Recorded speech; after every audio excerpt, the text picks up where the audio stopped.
Manhood, brought you in part by Reboot and Solomon's Bespoke.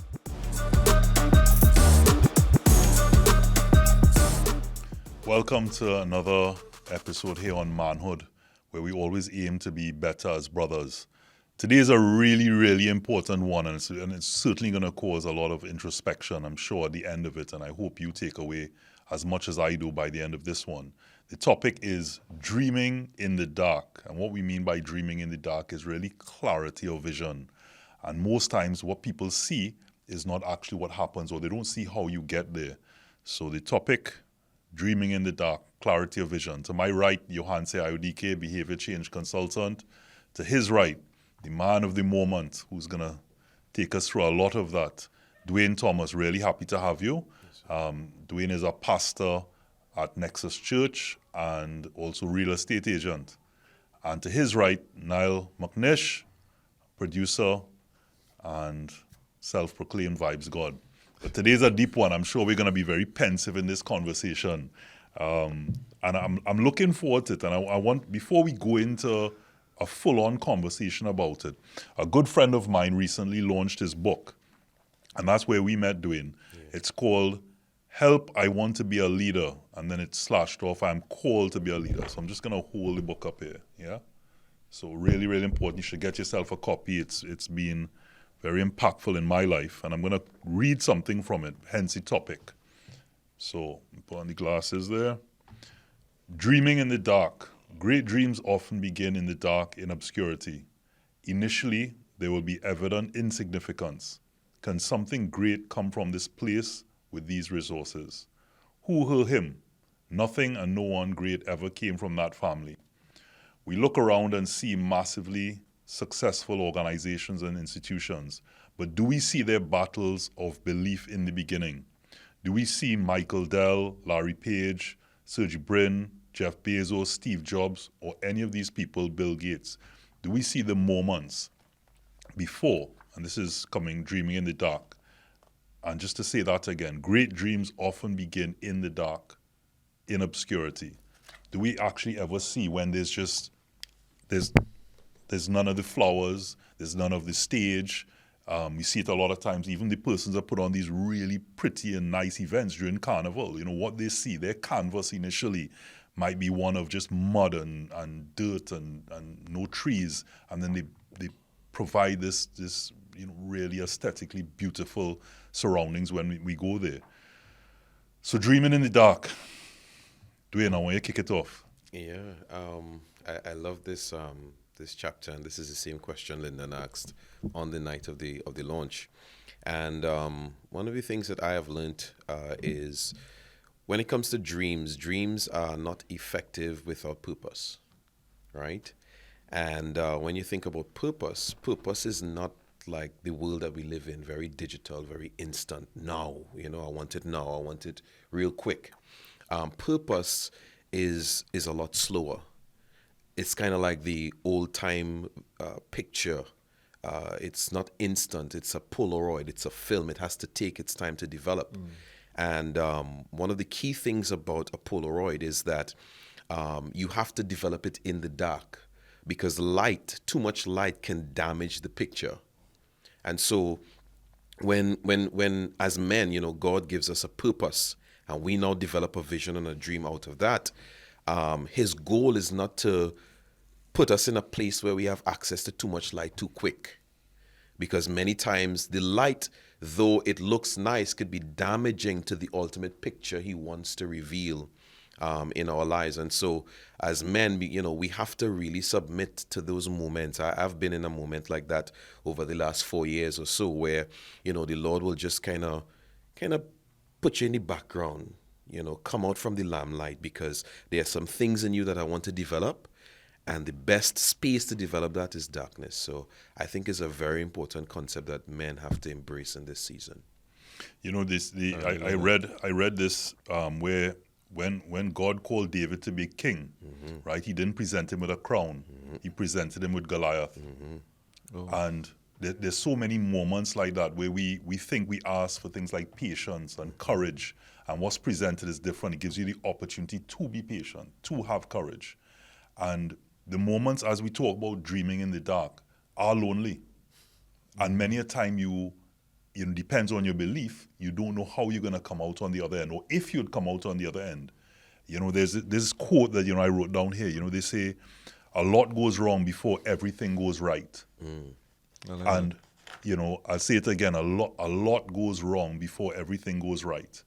And it is just knowing and that belief to continue pushing ahead, and believing in that dream. And I know we spoke about purpose. And just before we had started, we were speaking about purpose, and you said that most or everyone knows their purpose. Is that what you were trying to say? No. Well, one, I want to address something you said just now. And you said it's lonely, right?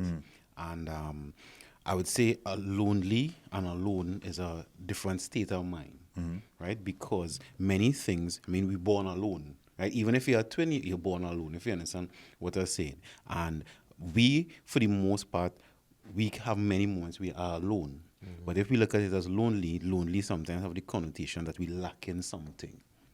Right? So if we look at it as lonely, that sentiment sometimes could be depressing, it could be negative. So I want to flip that to alone, because many times as men and as manhood we hear about is that there are many things that I don't want to say we have to, but sometimes it's better alone. Right? And alone doesn't have to be for a long period, It could even be splits, because I spent some time alone for a week, and then I check my brother or my sister or whoever it is, and then I spend another week. So it don't have to be, sometimes when people think about spending time alone and building a dream, it have to be like 6 months or a year or many years. But it's just different periods sometimes, and this might sound a little trivial, but sometimes when you sit down in the toilet alone, right? Or you're taking a shower alone, you get a lot of inspiration from those small periods. And I'm using that as a short period, but sometimes that in itself, just giving yourself that, you go in, you can't sit down, all right. You get that time alone. So I'm not using lonely, but I'm changing it to alone at first.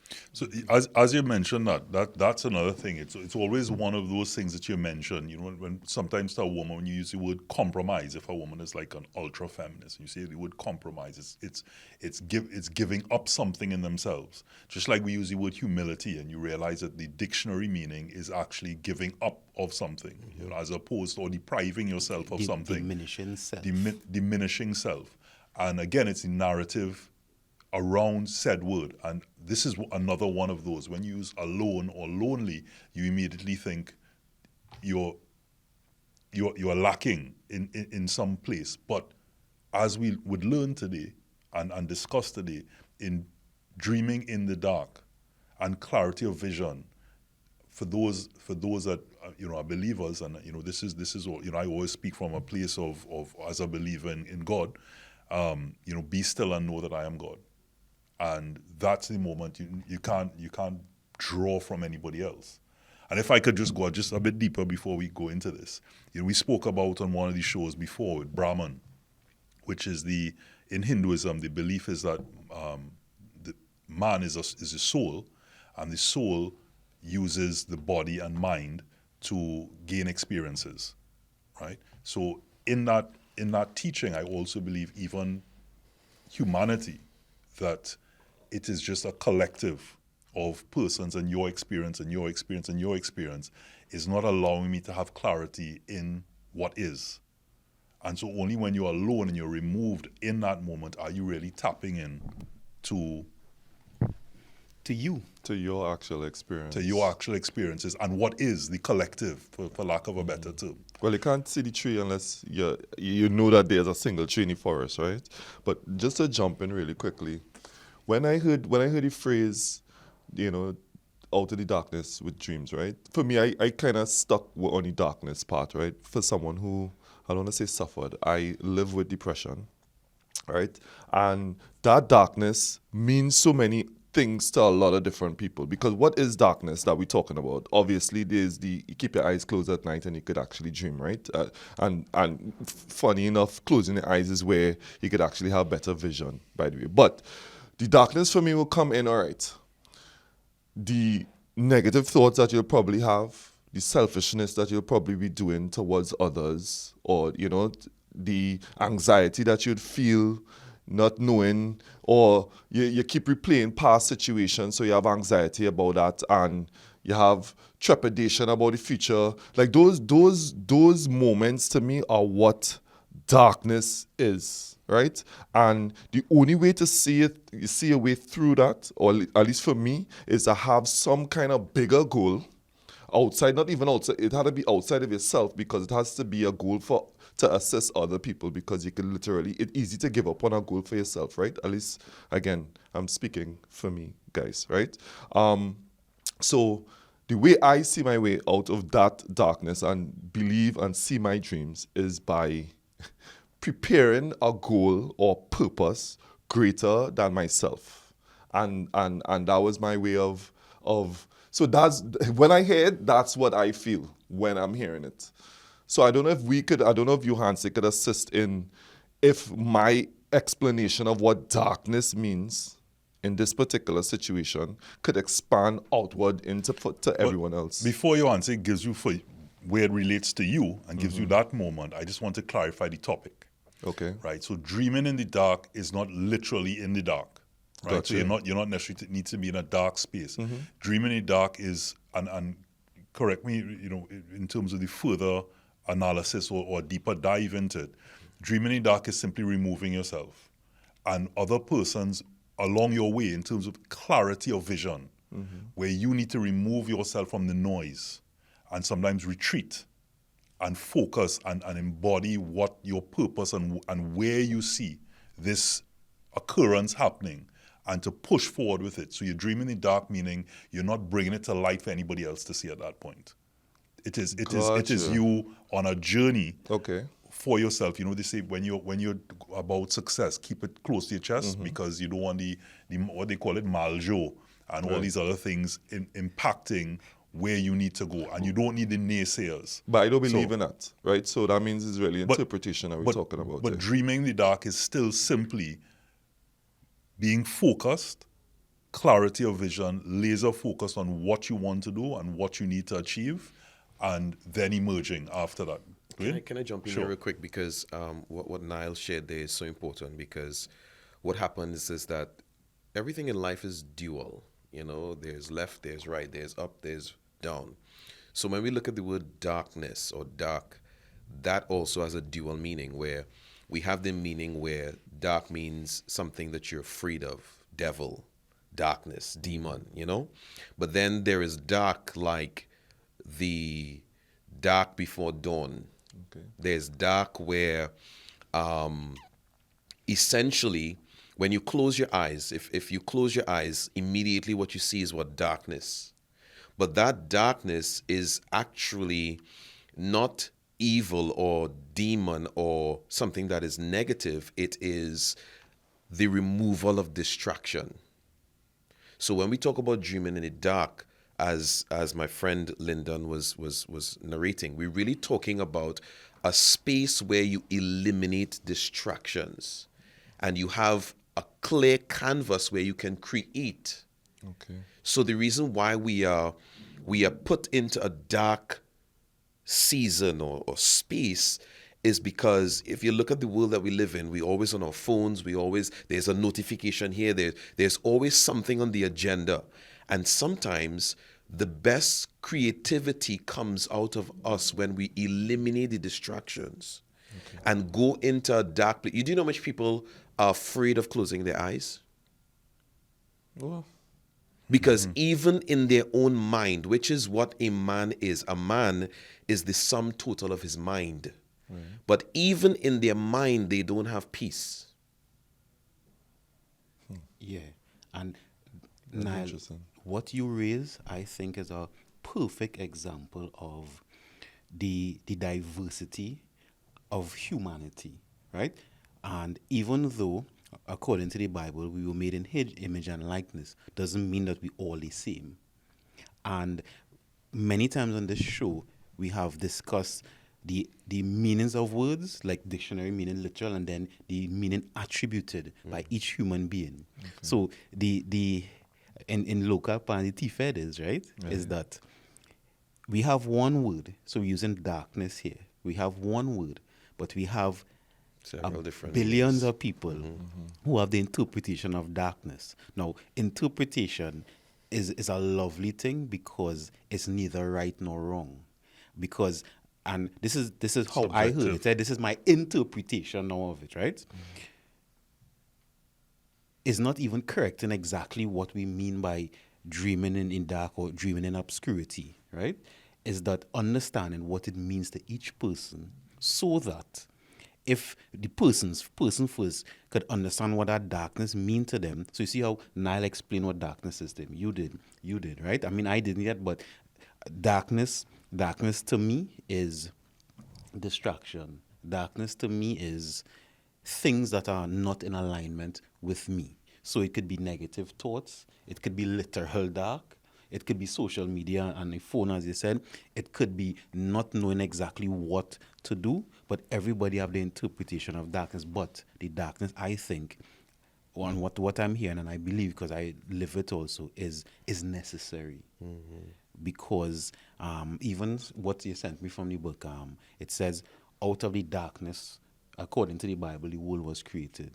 We had the Hindu pundit here the other day, and when we spoke about how the world even was created out of Brahman, it was darkness, right? So out of the darkness come, and I'm saying this because many people, you said you've closed your eyes, but many people, especially men that I've encountered, many of us are afraid, to be with our thoughts. We rather drink, have plenty rum shops.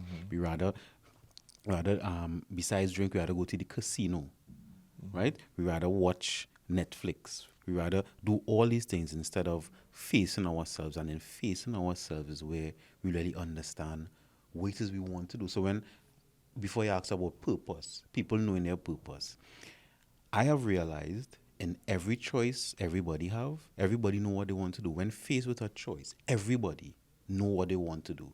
And knowing what you want to do is the beginning of purpose. Now, we could have greater things and things that may come. But if I ask you something simple, you want to go down the road or you want to stay home? Immediately you know something. That is the beginning of purpose. I like that. So, as we talk about darkness and purpose, just to clarify again, the dreaming in the dark will be becoming more focused on what it means in this context, which is clarity of vision. Yeah? So we need to go dark, we need to take a break.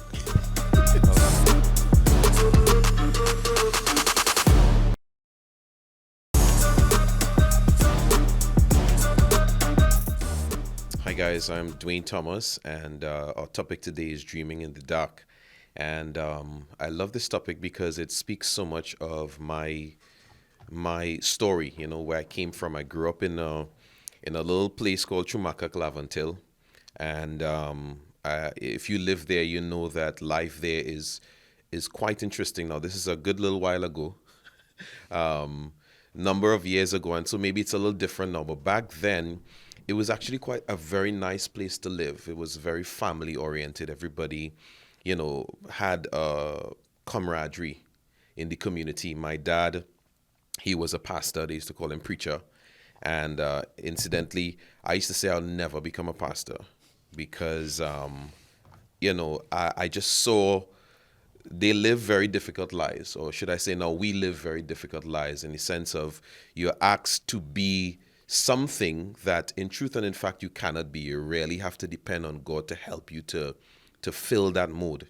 And, he did his very best to guide me and to teach me paths that was not necessarily the norm in the community. I remember coming up as a young man, he would be very strict with me because there are things that people would do that were considered normal that he would not allow me to go. For example, I remember coming up, and back in them days, they used to have what they call caps gun war. I don't know if you know about caps gun war. So I grew up in Chumaka, but I used to go to school in a place called Simbabs, which is not too far. I used to walk to school. And back in them days, we didn't have all the guns and stuff like now. But we used to play caps gun war. And I always wanted to play it real bad, like real bad. My father was like, absolutely not. I don't want to see you with one in your hand. So, of course, as a kid, everybody having fun, everybody doing this one thing, you want to do it too. And I I asked him, well, Dad, why wouldn't you? It's just a game. You know what he said to me? He said that will start as a game, but years later, it will be real guns. And so he said, I don't want you touching one. I don't want you playing with none. And in that moment, I was upset. I was mad. Years later, many of those guys that I sat in class with, I talking about like literally next. I'll give you a quick story. I met my dad and he said, I have to go up the hill to meet a guy that he was helping out. This guy was he was the one in charge of the block. I ain't gonna say where we went. I would just say that he asked me to take him, and he told me the name of the person, and I didn't know the person by that name. It was like an alias now. And we driving up in there, and we reach at this particular place that is a pretty rough area these days, right? And when I come out the car with my dad and I saw who was the man running the block, it was one of my boys who used to sit right next to me. His mother, we used to buy him all the guns. Like he had all the different types of caps gun and everything like that. And I saw him and he saw me and we connected. By this time I was pastoring and, I was doing okay. I'd come out of that season of, that dark season where you're under parents' scrutiny, under all of these different things and you're feeling like it's not working out. And then I was like, wow, I understand why, that restriction was there. Funny story. 2 days later, that same friend that I grew up with was gunned down. Literally 2 days later.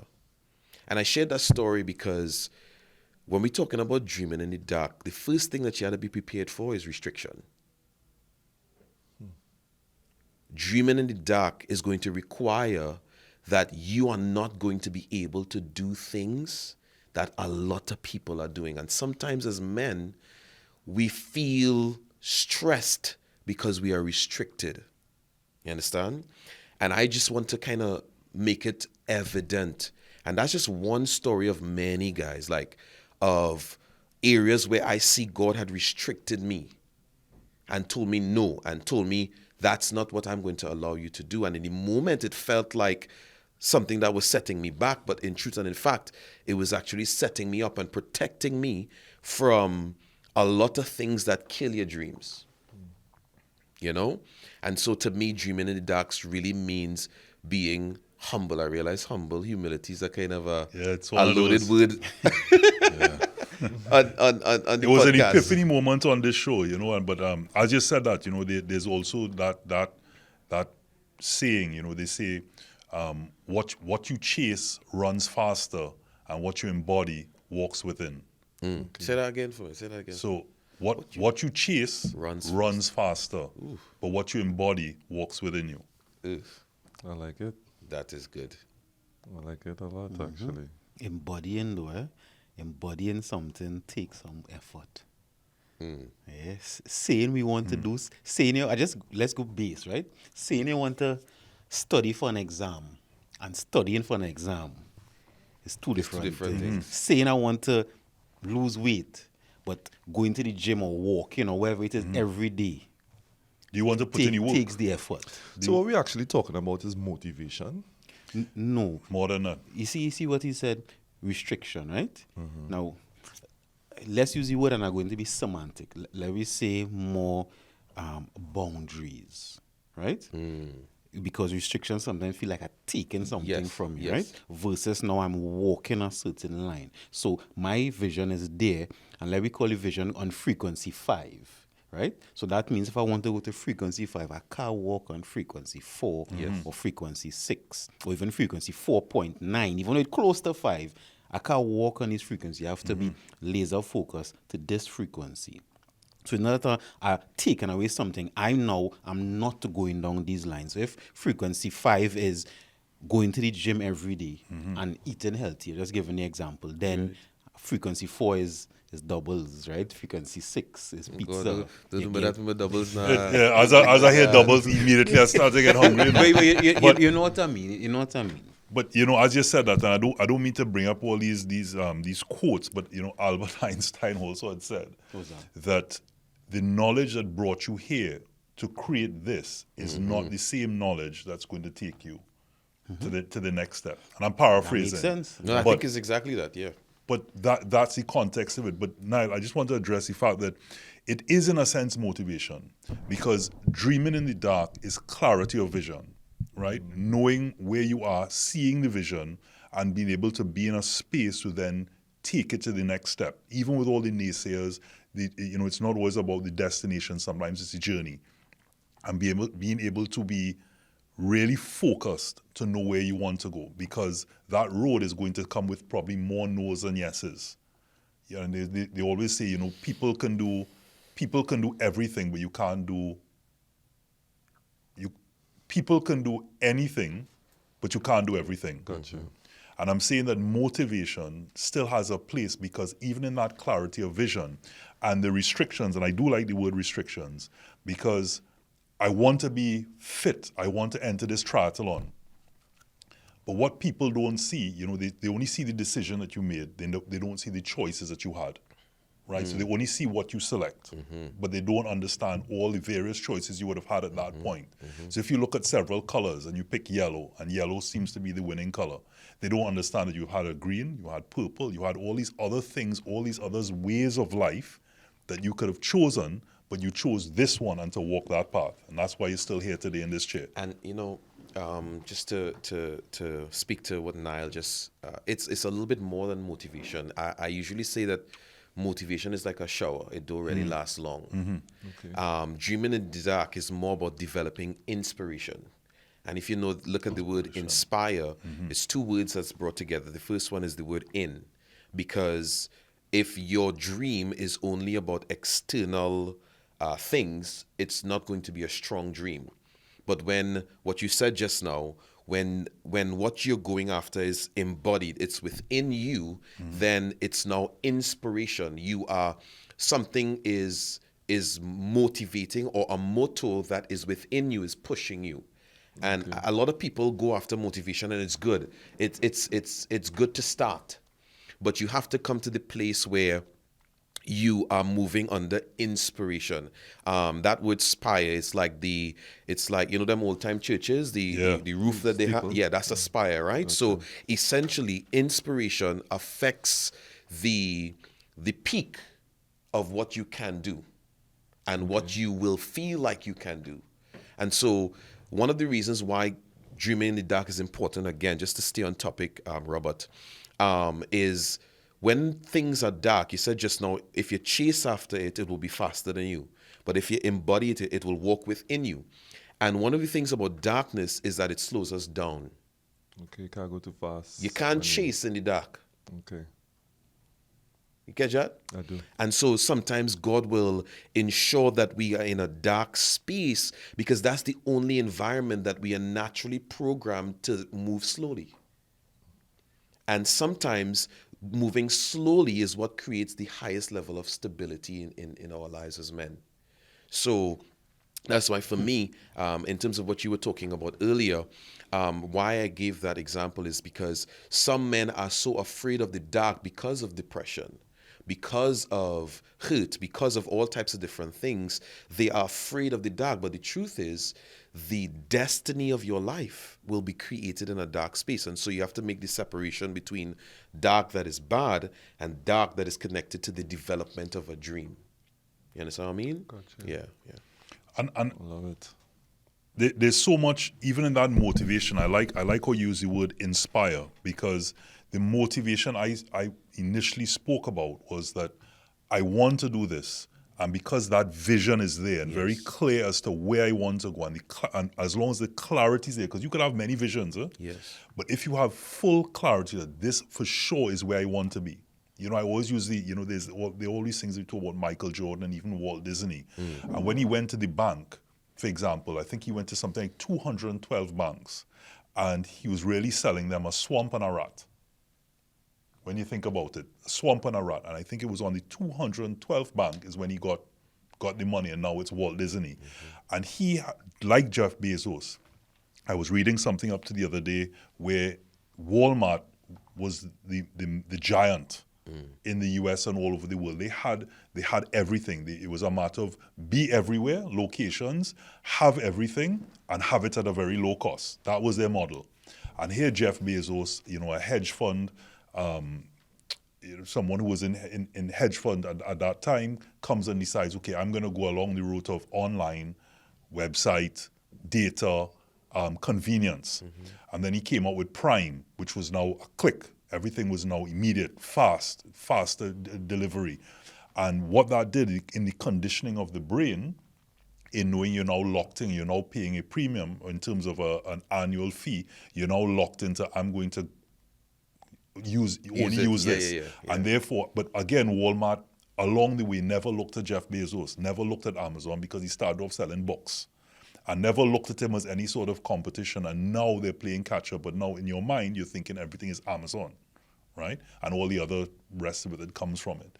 And I'm saying that that vision, that clarity, knowing the end goal, and everything else is just a journey to get to that destination. So in that, the motivation is that certainty that, okay, this is going to happen. Motivation or inspiration? Well, this is what I'm saying. Initially, this was my thought. When I thought the motivation to get me there is knowing I have that clarity. I know I'm definitely going to succeed. Because as I said, remember, people can do anything, but you can't do everything. So as long as you know, the only thing stopping you is time. Time is the killer of most people's dreams, because you wait and wait and wait. And therefore, I think it was Oprah that said it once, don't wait another 10 years to do what you could have done 10 years ago, right? Now is the time when you have that vision. And so my thing is that motivation to get there comes with, and I come back full circle to restrictions. If you want to be a top athlete, you can't have the sugar. You can't be partying. Michael Phelps trained 365 days, twice a day. His life, the girlfriends, all that. In order to be a supreme athlete, he had to be Michael Phelps. He had to be he was restricted on so many things. And I'm sure initially that was his parents. Because he wouldn't have, as a teenager, just decide, hey, this is where I want to go. Lewis Hamilton, all these people that are great and have done great things would have come with a certain amount of restrictions. And so I'm saying to you, Niall, that the reason why I want to keep coming back as we talk about dreaming in the dark is that you must have the clarity first of that vision. And then everything else is just ways to get there. And you'll be motivated and inspired to do that, because you know for sure where you want to be. Well, again, and I heard you when you said that, but my pushback would be that the only way to get clarity is that you have to acknowledge the darkness first. That's where the clarity comes from, and that darkness means something to everyone. Right? To some, it would be being alone, separating yourself. Sometimes your money not seen right now, so you will remove yourself from your friends. This happens a lot. You don't feel that you can compete, so it's easier just to stay home and eat eggs whole day, because you can't, you understand? Until hopefully something happen for you to be able to re-emerge into the market. I have a lot of time going through that. But like Johanse pointed out, many a time, nobody wants to. Many people don't want to face themselves.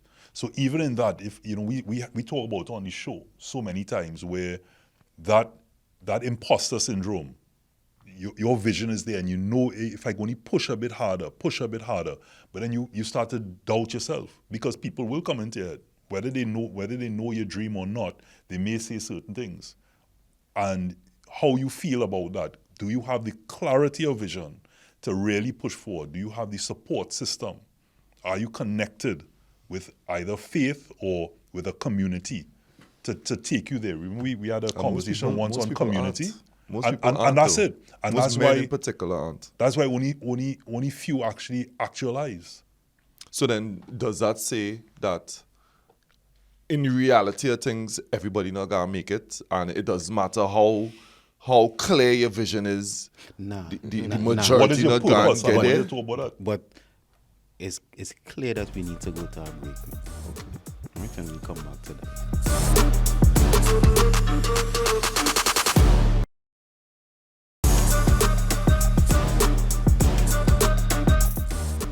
Welcome back to Manhood. We're discussing dreaming in the dark, and we talking about purpose. And I was saying that everybody know their purpose. Now, sometimes they challenge that because, and again, I don't want to go with semantics on understanding what purpose is, but in every choice, and I was alluding to it before, every choice we are faced with, we know exactly what we want to do. And because we know what we want to do, that is the stepping stone to, let's call it a higher purpose, so a qualifying purpose now.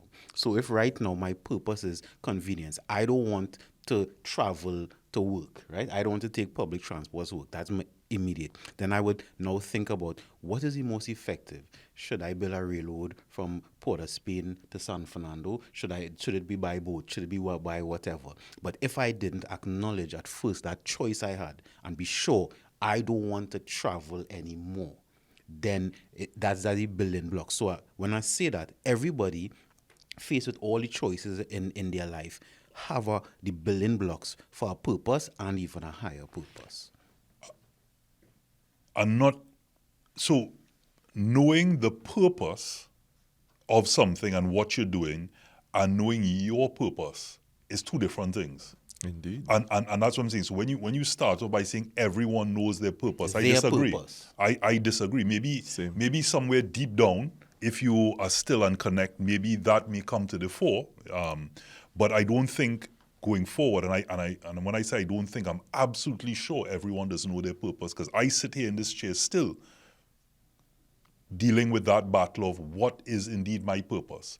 Because your plan might be God's plan, and what you think is your purpose, it might be to say, okay, to be a therapist or a behavior change consultant or to be here on this show. But suppose your purpose is simply when you leave here today to give somebody water that then allows them to do something great in their life. Because I came to the show, it gave me the opportunity to give them the water.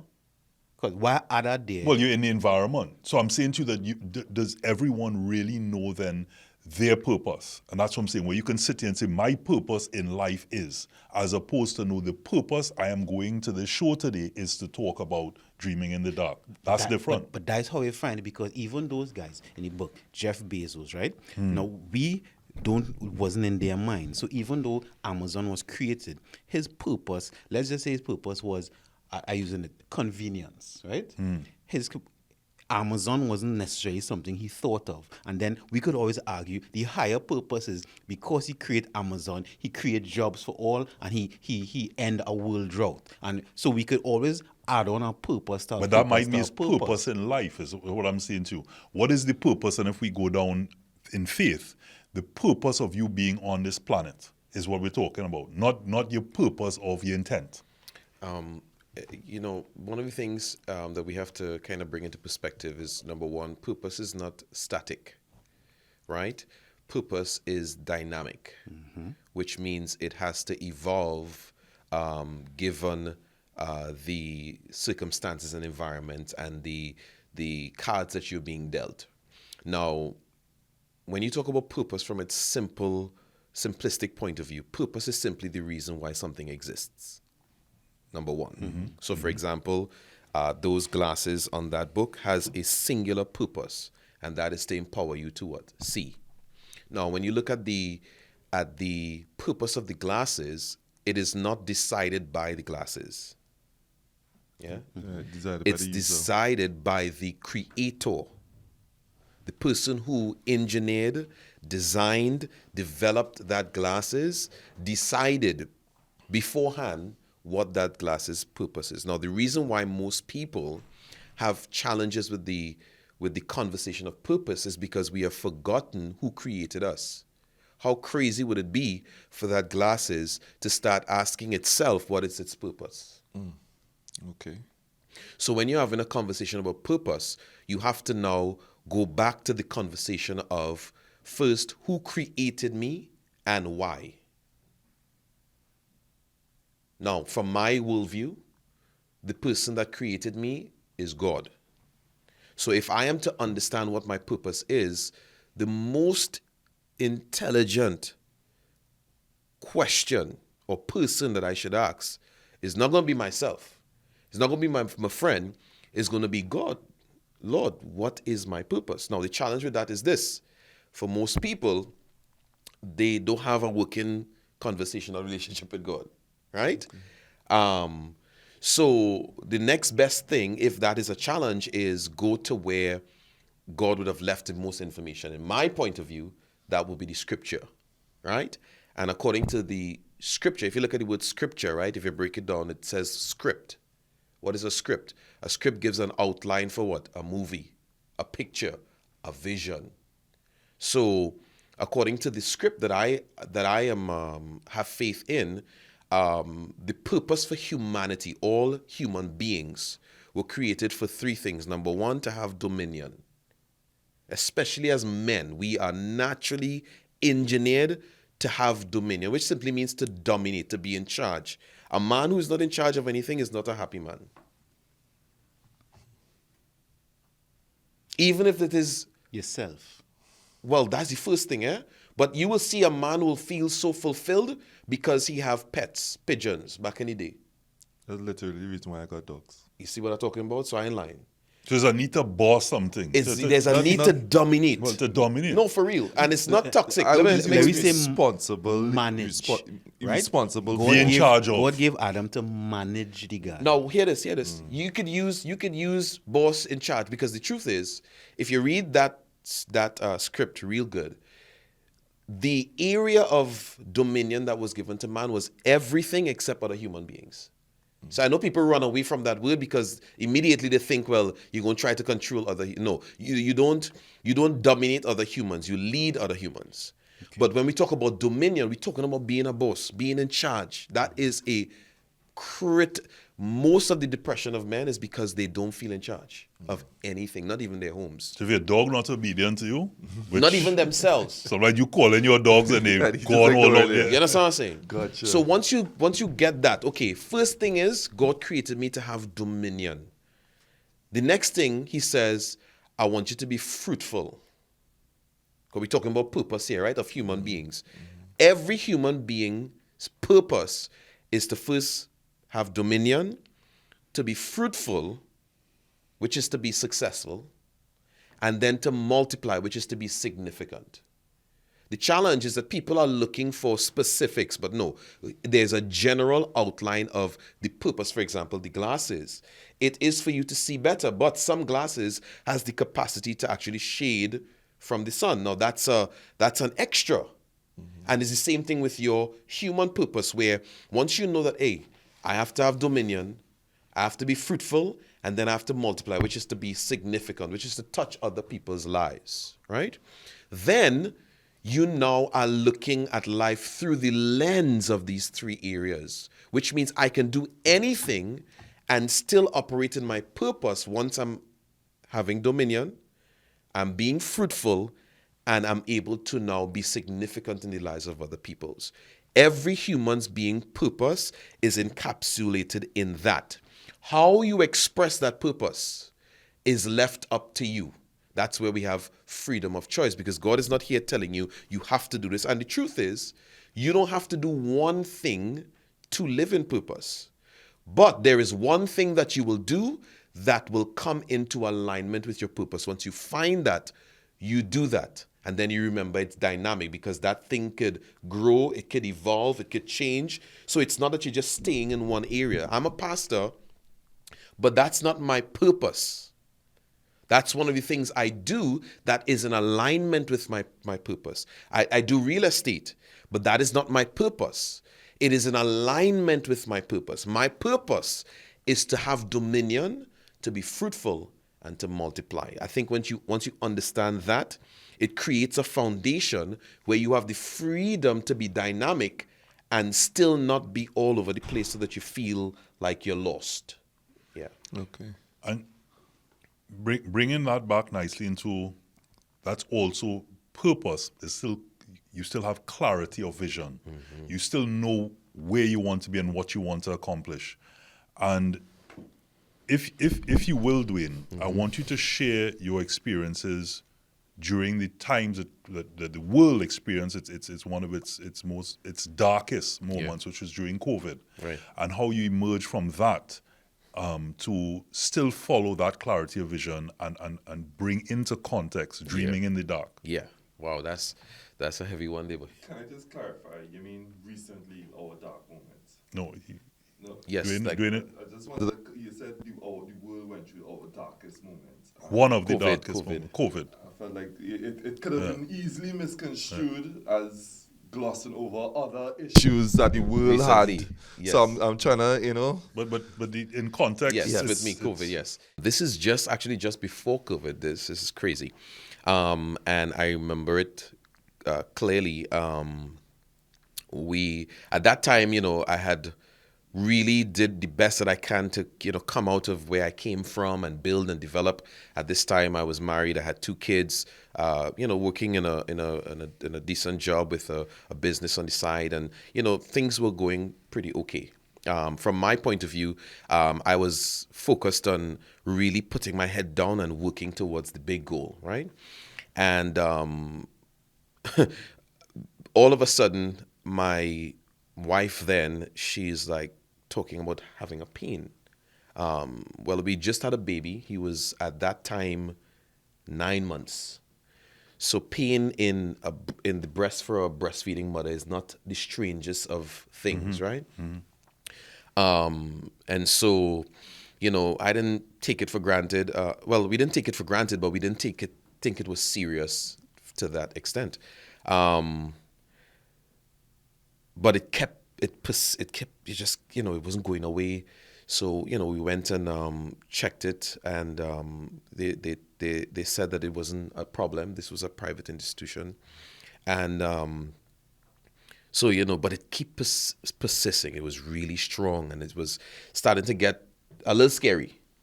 And we did another test, and at this junction is when we were told that with no real symptoms except for regular, pain that breastfeeding mothers have, she was stage 4 cancer.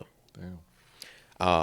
Now, this is literally a month before the world was about to go to Smithereens. yeah. Right. And, of course, I have a lot of responsibility at work. My wife is now losing strength. So now I'm at 2 churches because I'm helping manage, at her church. And I'm still have my responsibility at where I was at. And newborn.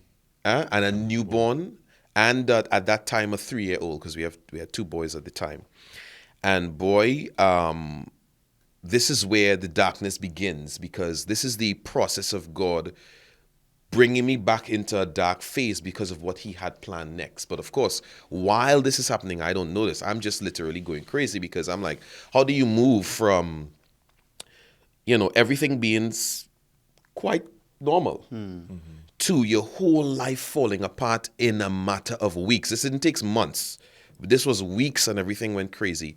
Of course, we decided that it would be best for us to travel at the time to try to get, because stage 4, if you know anything about these types of challenges, that's not a good stage to be at. I can imagine. Usually stage 4 is they try to prepare you for the worst. It's palliative at that point. Yeah, it's really, really, and it had already spread. So it wasn't just in her breast, it was on her lungs as well. So yeah, this was like, I could tell you go into like a numbness. It's like time is happening, but time is not happening. And one of the things about being a man is that difficult times do not absolve you of your responsibility as a man. That's one of the lessons that I had to learn in that season, because now, even going through all of this, you still have people that you're responsible for spiritually. You have your family and all these different things. But thank God, of course, in that season we had help. My family was, my mother and my father and all of my family members was a huge help. My church family was a huge help, but it was still very difficult. And so, quick, interesting thing. We had to take a flight. We had to go to California. We went to Bakersfield. You ever hear about Bakersfield, California? No. I swear to God, I never heard about Bakersfield, California before this incident. It's a real kind of a quiet town in California. And that's where the doctors were located. we had to jump on a plane, and it was so crazy. One of my wife's relatives called, and we were supposed to leave 2 days later. I was at the bank, because of course now sickness does the bills for sickness does it does magnify quick, and just trying to figure that out. I'm at the bank and trying to work that out, and I got a call from the US saying, you guys need to get to the airport now, because at that time it would have been Trump would have been the president. He said President Trump is thinking about closing the borders. So I had to drop everything and rush from the bank. Get this. This is we're talking about a healthy person that has become really weak, and it was just craziness. Had to rush to the airport. It was crazy. And of course, Trinidad traffic is insane. This is after 2 p.m. We had to get there before 3 o'clock.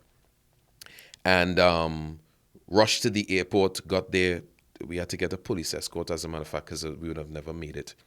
And got to the airport, and I forgot her pain medicine, because at this time she's in excruciating pain. Damn. So things getting from bad to worse. And now I'm feeling like an absolute loser, because, she's sick. It's my job to make sure everything is, I have every single thing. And I forgot the pain medicine. And boy, listen, we are on this plane and we're going to the States, and I have to be doing all types of things to try to comfort her, because this pain is excruciating. And in the moment, I'm like, God, definitely forget about me, boy. Mm-hmm. I'm like, I ready to retire. Literally, I'm ready to resign, should I say. I'm too young to retire. I ready to resign, because I'm not seeing any indications that this is anything good. I mean, they say all things supposed to work together, but I ain't seeing no good in this. All I'm seeing is pain. 10-month-old baby crying that I had to push in the hands of my mother, and a 3-year-old who's completely confused as to what's going on with his mother and his father, and they just disappear, and we left. And subsequently, of course, with all the best efforts, she didn't make it. She passed away. And this is where the darkness comes in, because now it's COVID. Everything is shut down. And my job is to... So your wife passed away in the States? Yeah, she died in the States. So that was a whole crazy thing, because the funeral, I had to do... Listen, that was crazy. I had to do her funeral, take care of all of those arrangements, pretty much by myself in a different country with my kids in Trinidad. And when we talk about darkness, that was a dark season. Just finding the strength to get up was challenging, right? Because now I had prayed for people who had cancer and they didn't die. And now my turn to get a little blessing and my person dies, and I'm like, ooh. But what I learned is this: God will make us go through the darkest periods, because the truth is, the darker a moment is, the more clear you can see the next moment. So clarity is based on perspective and connection. There's a scripture that says all things work together for good. But the challenge is that we evaluate seasons in isolation. Darkness is like having something sweet after having something sour or bitter. The sweetness is intensified because of the connection to the seasons. So me going through this season now, this is not to say that I just bounce back, yeah? I had a long period of a lot of tears, a lot of just not knowing if I'm heading in the right direction. But the one thing I knew is that I could see clearly where I wanted to go. And now I recognize that the clarity was because of the darkness of the previous season. And so I learned that God will to prepare you, because now 5 years later, I've been able to be remarried to an amazing human being that, oh my goodness, I'm still trying to get to the place where I feel I even deserve, you know, the level of amazingness and purity that's in her life. I'm open to counseling today because of her. She taught me the importance of what counseling can do for you as a man. Because, you know, I learned that as a man, I go tough it out. And she had to teach me, no, you could tough it out, but you will be even better if you can actually talk with someone who can teach you. And this is crazy because I'm a pastor and I've had to counsel, but you won't believe how many pastors counsel others but don't do counseling themselves. All right, some of them will get vexed for saying that, but it's the truth. All right, so the clarity came there where I was so restricted because now I'm in the States. You know, by myself. I was with my in-laws, but pretty much by myself because everybody have their own life and everything like that. And you'd recognize that when you get into moments when you feel it by yourself, that's the moments where you can see things really clear. Not only that, you can hear things. Look at the word clear. The last 3 letters, it spells what? Ear. And so one of the ways that God creates clarity is that he puts you in an isolated and a dark space because that's the time when you're open to hear what he have to say.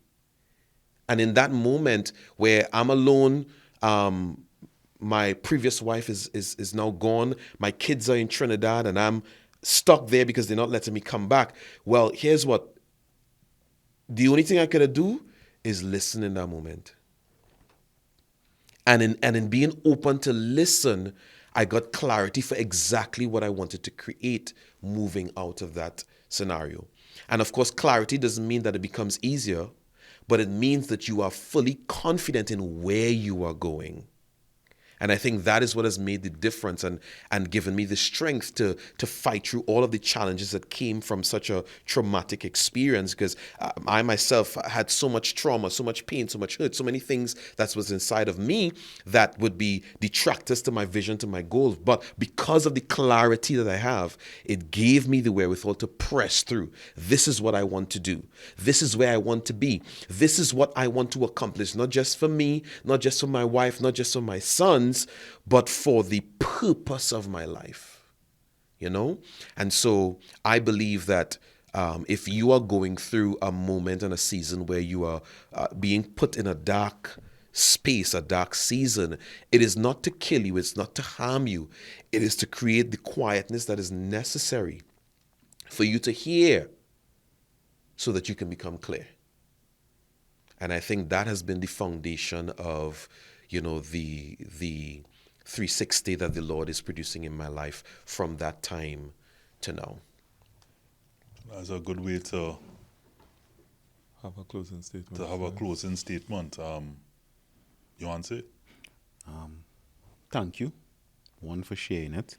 And as I was sharing for you before, when I heard that your wife passed, right, it did bring me some sadness. I felt sadness in a moment. And that was curious because usually I don't face death with sadness because of the inevitability, right? But it helped me now embrace the darkness even more. So that's what I'm taking away. Embrace the darkness. Now, whatever form of darkness it take in terms of the circumstances in your life or in my life or those who are watching in your life, but embrace it because it's only, or at least one of the major places where you will be forged as a man, forged in purpose, is in darkness. Okay. That's actually really good too, you want to say. For me, I would say to the layman's out there, to the average guy, average Joe, if it is that you don't know what to do next, you're in your darkness currently, right? And now you're in the best position because now you could identify where you are. And once you know where you are, it's easier. And again, as I said before, once you're in your darkness, that's the only time you will know where the light is or know where your clarity is. So I think that if you are right now in a space where you're confused, don't know what to do next, that's great. The isolation, as Dwayne was now saying, is the best space to be in to move forward, and don't be discouraged when you're in that space. You know, I don't know how to assist you out of it, but don't be discouraged when you're in that space. So thank you, gentlemen, all for sharing. This has been another really powerful one. My closing thoughts are going to be very simple. to really say again, what you chase runs faster, and what you embody walks with you. And as we speak about clarity and vision, that dreaming in the dark, ask yourself, in order to stay on point, to stay focused, what is the why? And I think asking yourself what that why is what will drive you. Because the why could also detract you, and also to give you clarity and understanding that this may not be the vision. Because in that why, and I just want to quickly express this, in this forum, with that why, you may get your own answers as to, is this really what I want? Why am I really doing it? And in that introspection, you may ask yourself some really tough questions. You have to face that man in the mirror. And if that why is indeed one for purpose, then, and that clarity of vision is there, then nothing's going to stop you. Because the naysayers, the imposter syndrome, all the negative, because you're tapping into that, which is the higher power, whichever you call it, God, I call it. It's tapping into that why, and that's going to drive you. That's going to give you that inspiration, that motivation. It's going to give you the ability to go through and endure the restrictions. So this is Dreaming in the Dark. It's always darkest before the dawn. So stay strong, stay committed, stay focused. Clarity and vision. Johanse, Dwayne, Niall. This is Manhood. Manhood, brought you in part by Reboot and Solomon's Bespoke.